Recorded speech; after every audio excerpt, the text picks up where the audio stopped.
DDR5 memory has become one of the worst parts of building a PC in 2026.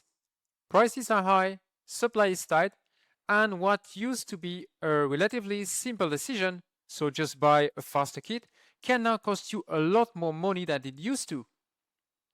So what if the RAM you already own isn't actually running at its full potential? Maybe you have a DDR5 4800 kit, maybe you bought DDR5 6000 CL40 because that was what you could find. Or maybe you already have a good CL30 kit and want to see if there's still more performance available.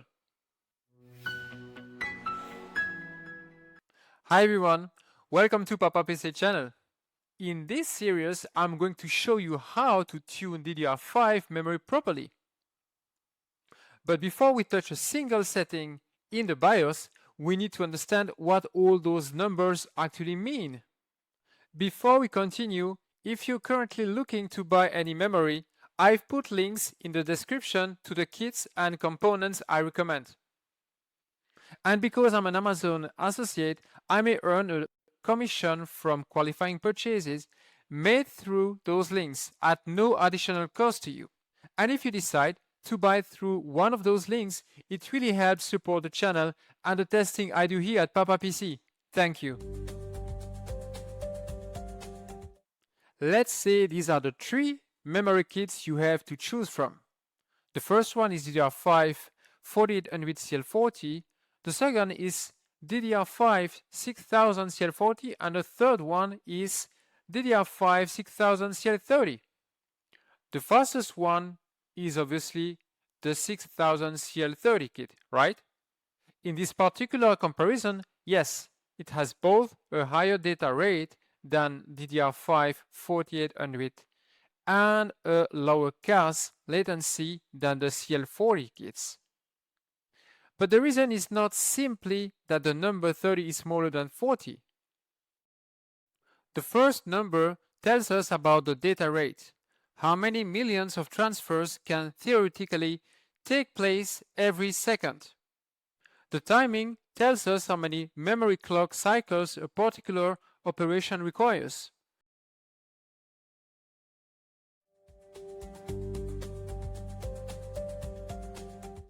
Let's start with the first number, DDR5 6000.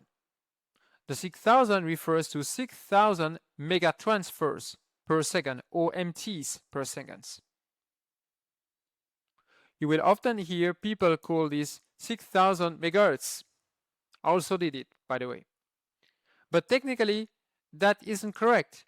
DDR memory transfers data twice per clock cycle, so the effective transfer rate is twice the actual memory clock.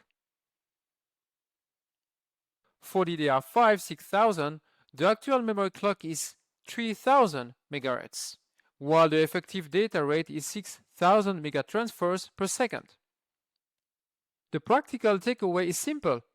Moving from DDR5 4800 to DDR5 6000 increases theoretical memory bandwidth. But bandwidth is not the same thing as latency. Now, let's look at the second number, CL. CL stands for cache latency. It represents the number of memory clock cycles between a read command and when the first piece of data from that operation becomes available. So, at the same memory speed, a lower CL value means fewer memory clock cycles for that particular operation. That's why DDR5 6000 CL30 has lower cache latency than DDR5 6000 CL40, obviously. But there is an important detail here. The number of cycles alone doesn't tell us the time in nanoseconds. We also need to know the memory clock. So, we need to consider both frequency and timing together. For the cache portion of the operation, we can convert the timing into nanoseconds. The calculation is the cache value multiplied by 2000, divided by the memory data rate. So DDR5 6000 CL30 gives us 10 nanoseconds for the cast latency component. DDR5 6000 CL40 gives us approximately 13.3 nanoseconds. And DDR5 4800 CL40 gives us approximately 16.7 nanoseconds. But be careful with the terminology.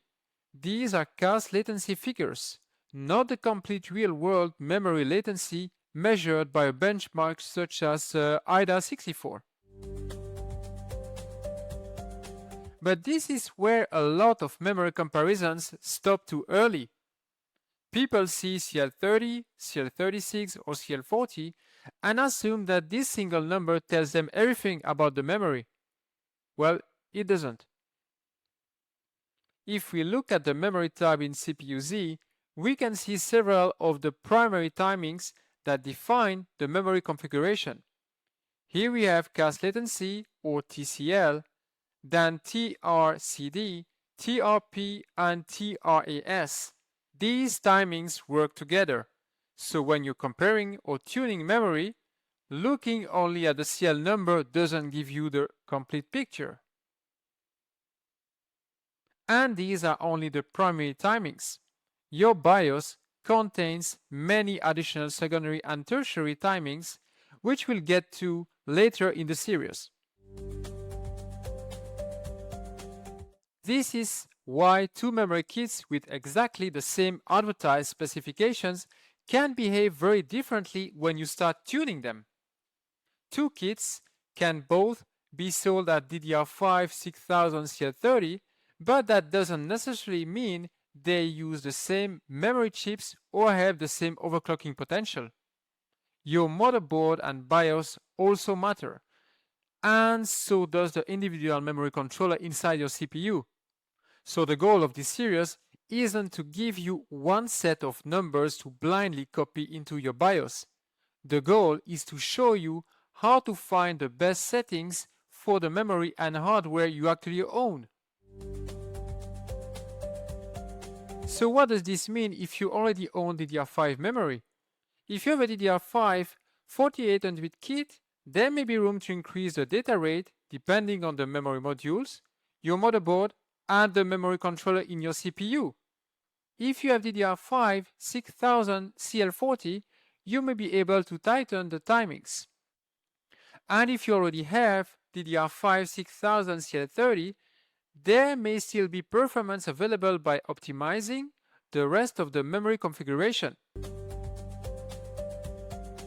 And before we start changing settings manually, there's one important thing to understand. If you're using an AMD AM5 system, Expo is already a memory overclocking profile. It gives you a starting point for running your memory at the speed and timings specified by the manufacturer. But stability can still depend on your specific CPU, motherboard, BIOS, and memory kit. So in the next episode, we're going into the BIOS. I'll show you what you should change first, how to save your original settings, and what to do if your system refuses to boot.